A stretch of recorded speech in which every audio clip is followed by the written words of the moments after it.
আমার প্রিয় বোনেরা, আপনি যে কত দামি আপনি জানেন না। নারীদেরকে আল্লাহ বানিয়েছেন উচ্চতর করে, নিম্নতর নয়। নারীদেরকে ছোট্ট জিনিস দিলে এটারে বড় করে দেয়। নারীদেরকে ভ্রূণ দিলে, শুক্রাণু দিলে নারী এটারে বাচ্চা বাচ্চা হিসেবে উপহার দেয়, ঠিক কিনা? বিয়ের মাধ্যমে স্বামী যখন তার শুক্রাণু তার স্ত্রীকে উপহার দেয়, স্ত্রী রিটার্নে কি উপহার দেয়? ফুল ফর্ম বেবি, মানব সন্তান। দেখছেন, আপনি দিলেন একটু, উনি দিছে বিশাল। আপনি যদি নারীকে বাজার এনে দেন, নারী এটাকে সুস্বাদু খাবারে রূপান্তর করে দেয়। আপনি তাকে একটা মুচকি হাসি দিয়ে দেন, সে তার কলিজা দিয়ে দেয়। কিন্তু যদি আপনি তার মনে কষ্ট দেন, সে আপনার জীবনকে জাহান্নাম বানায়া দেয়। খবর আছে, নারীর মন বুঝতে পারলে নেয়ামত, বুঝতে না পারলে কিয়ামত। ঠিক কিনা বলেন? নারী যে কত সম্মানিত, নারীর এটা বুঝেই নাই। বিশ্বনবী বলেন, আর দুনিয়া কুল্লুহা মাতা ওয়া খায়রু মাতা'আদ দুনিয়া আল মারআতুস সালিহা। আমার বোনেরা, 5টা প্যান্ডেলে আপনারা এলইডিতে আমার আলোচনা শুনছেন, আমি জানি। আপনাদের এই গর্ভ যে কত দামি আপনি জানেন না। আপনার পেট থেকেই আসবে আগামী দিনের সালাহুদ্দিন আল আইয়ুবী। আপনার পেট থেকেই আসবে অনাগত দিনের ইমাম মাহদী আল মুনতাজার। আপনার পেট থেকেই আসবে অনাগত দিনের ফয়সাল, ওয়াসিম, মুগ্ধ, আবু সাইদের মতো বীর যোদ্ধা।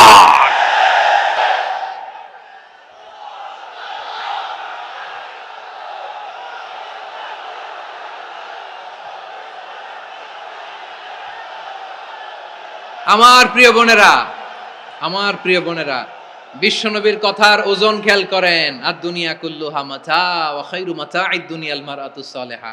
দুনিয়ার সবকিছুই অ্যাসেট, এর মধ্যে সবচেয়ে দামি অ্যাসেট নেককার নারী। আপনার গর্ভ যে কত দামি আপনি জানেন না। নিজের সময়টাকে কাজে লাগান, কোরআন পড়েন, সুন্নাহ পড়েন। আপনার অনেক দায়িত্ব ঘরে।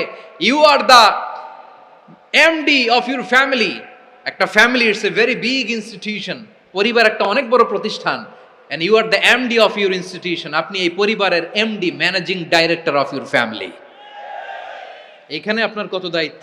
আপনি ছেলে মেয়েদেরকে তারবিয়া করবেন। আপনি আপনার স্বামীর জন্য ঘরটার জান্নাতের নীর বানাবেন। আপনার জন্য জান্নাতের ডুপ্লেক্স বাড়ি ওইখানে তৈরি করে রাখবে কে?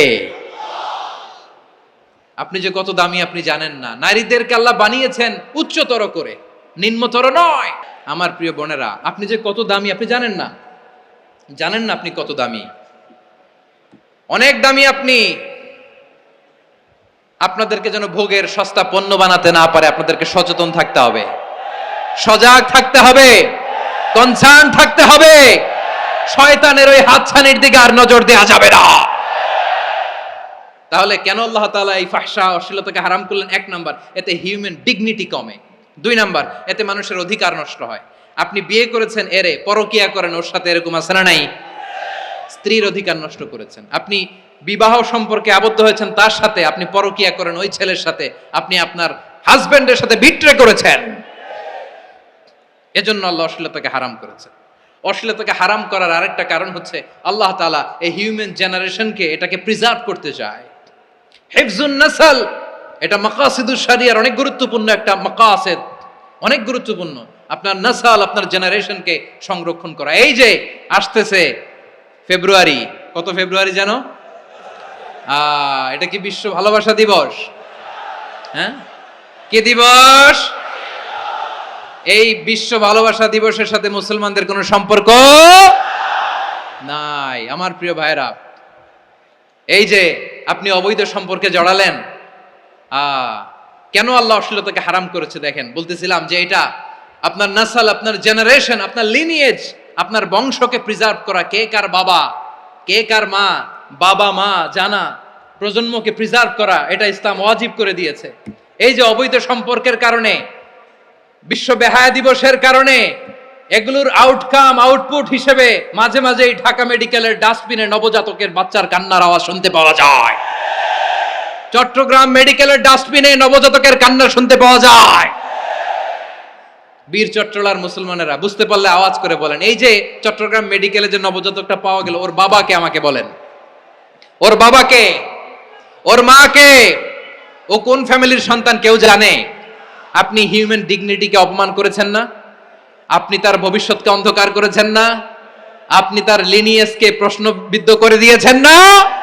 এই জন্য আল্লাহ তাআলা অশ্লীলতাকে আমাদের জন্য হারাম করে দিয়েছেন। পড়েন সুবহানাল্লাহ।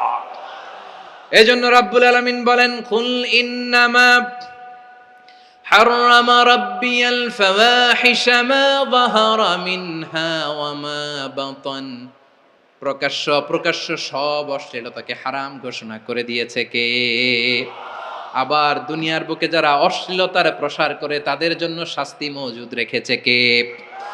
রব্বুল আলামিন বলেন, ইন্নাল্লাযীনা ইউহিব্বুনা আন তাশিআল ফাহিশাতু ফিল্লাযীনা আমানু লাহুম আযাবুন আলীমুন ফিদ দুনিয়া ওয়াল আখিরাতি ওয়াল্লাহু ইয়ালামু ওয়া আনতুম লা তা'লামুন। নিশ্চয়ই যারা বিশ্বাসীদের মাঝে অশ্লীলতার প্রচার প্রসার করতে চায় তাদের জন্য আমি মর্মন্তুদ শাস্তি প্রস্তুত করে রেখেছি, দুনিয়াতেও রেখেছি, আখিরাতেও রেখেছি। ঘোষণাটা কার?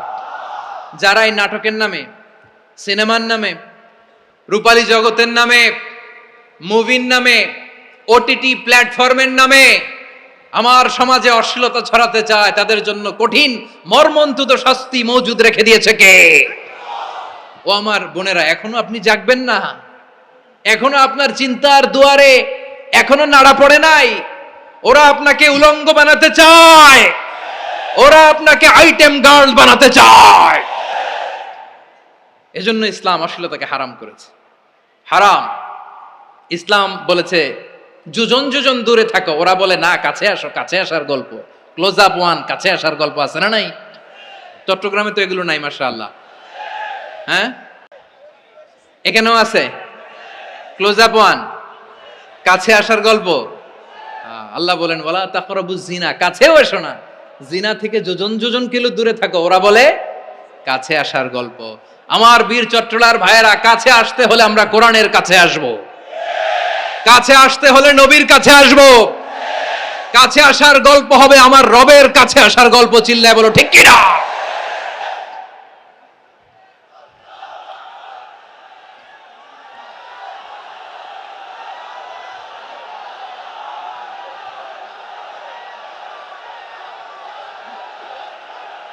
বসুন বসুন আমার ভাইয়েরা। তাহলে অশ্লীলতার সাথে আমাদের কোনো সম্পর্ক? সবাই বলতে পারেননি, আওয়াজ করে বলুন, অশ্লীলতার সাথে আমাদের কোনো সম্পর্ক? আমরা এই সমস্ত ক্লোজ আপ ওয়ান, কাছে আসার গল্পের প্রোগ্রামে যাব? আমরা কোন ধরনের অশ্লীল কন্টেন্ট সোশ্যাল মিডিয়ায়, টিভিতে দেখব? কি যুগ যে আমরা কাটাচ্ছি আপনি কল্পনা করতে পারবেন না। পর্ন ইন্ডাস্ট্রি, নারী পুরুষের বস্ত্রহীন যুগল দৃশ্য, এটাকে দিয়ে ওরা কোটি ডলারের ইন্ডাস্ট্রি বানিয়েছে। পুরো মানব ইতিহাসে এরকম জঘন্য সময় মানব ইতিহাস পার করে নাই।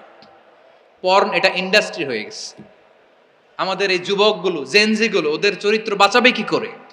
কেমন করে হেফাজত করবে ওদের এই মূল্যবান চরিত্র? আমার প্রিয় ভাইরা, সুস্থ পুরুষ তার বায়োলজিক্যাল গ্রোথকে হরমোন দিয়ে স্টপ করে দিয়ে সে সার্জারি করে নারী হতে চায়। সুস্থ নারী পুরুষ হতে চায়। পুরুষ পুরুষের প্রতি সেক্সুয়ালি আকর্ষণ বোধ করে। এটা লূত আলাইহিস সালামের কওমের মধ্যে ছিল। এটাকেও আল্লাহ কোরআনে ফাহিশা বলেছেন। ওয়ালুতান ইয ক্বালা লিকাওমিহি আতাতুনাল ফাহিশাতা মা সাবাকাকুম বিহা মিন আহাদিম মিনাল আলামিন। লূত আলাইহিস সালাম বললেন, তোমরা কি এমন এক অশ্লীল কার্যক্রমে ডুব দিলে নাকি যেটা গোটা বিশ্বের কেউ কখনো করে নাই? তোমরাই প্রথম করেছো। পড়েন নাউযুবিল্লাহ। এই পশ্চিমের এই রোগ আমার দেশে যেন আসতে না পারে, আমাদের সজাগ থাকতে হবে। প্রিয় ভাইরা, চিল্লায় বলেন ঠিক কিনা? পশ্চিমের অবস্থা ভয়ঙ্কর। পাশ্চাত্যে আমি যুক্তরাষ্ট্রে ছিলাম অনেকদিন, কয়েক মাস, বিভিন্ন স্টেটে ঘুরেছি। গার্ডিয়ানরা উদ্বিগ্ন। ছেলে মেয়েদেরকে, ছোট্ট ছেলে মেয়ে, ওদেরকে জিজ্ঞেস করে, তুমি how do you feel right now inside yourself? তুমি ভিতরে ভিতরে কেমন ফিল করো? তোমার কি ছেলে ছেলে লাগে না মেয়ে মেয়ে লাগে? আচ্ছা বলেন, এই ছোট্ট বাচ্চাটাও কি এগুলো জেন্ডার অ্যাসাইনমেন্ট বলতে এগুলো কিছু বুঝে? এইভাবে মিসগাইড করা হচ্ছে। কৌতূহল বশত ছোট্ট ছেলে যদি বলে আমার তো মেয়ে মেয়ে লাগে, তখন বলে যে না তুমি মেয়ে, ছেলে না। মা বাবা বাধা দিলে ওকে আলাদা গভর্নমেন্ট হাউসে নিয়ে যায়। ভয়ঙ্করতম অবস্থা। আমরা একটা সময়ে শুনতাম যে হুজুর আমার ছেলেটা খুব ভালো, হাফেজে কোরআন, আল্লাহওয়ালা। হুজুর আমার ছেলে দাড়ি রাখছে, আল্লাহওয়ালা। হুজুর আমার ছেলে 5 ওয়াক্ত সালাত জামাতের সাথে পড়ে, তার মানে আল্লাহওয়ালা। পশ্চিমে যে আমি কি শুনছি জানেন? ওরা বলে হুজুর আমার ছেলেটা ইউনিভার্সিটির একটা মেয়ের সাথে প্রেম করে, ও খুব আল্লাহওয়ালা, হুজুর দোয়া করবেন। এর কারণ ওদের কাছে আল্লাহওয়ালার ক্রাইটেরিয়া হচ্ছে হুজুর আমার ছেলেটা আরেক ছেলেরে পছন্দ করে নাই, আমার মেয়েটা আরেক মেয়েকে ভালোবাসে নাই, এজন্য আমার ছেলেটা আল্লাহওয়ালা, হুজুর ওর জন্য একটু দোয়া করে দিয়েন। কি চ্যালেঞ্জ ওরা ফেস করতেছে। ওনার ছেলে যে আরেক ছেলেরে বিয়ে করবে না, এটাতেই উনি খুশি যে আলহামদুলিল্লাহ আমার ছেলেটা একটা মেয়েরে ভালোবাসে, আমার মেয়েটা একটা ছেলেরে ভালোবাসে, মানে এটা খুব আল্লাহওয়ালা। নাউজুবিল্লাহ পড়তে পারলেন না? এজন্য অশ্লীলতার সাথে আমাদের কোনো সম্পর্ক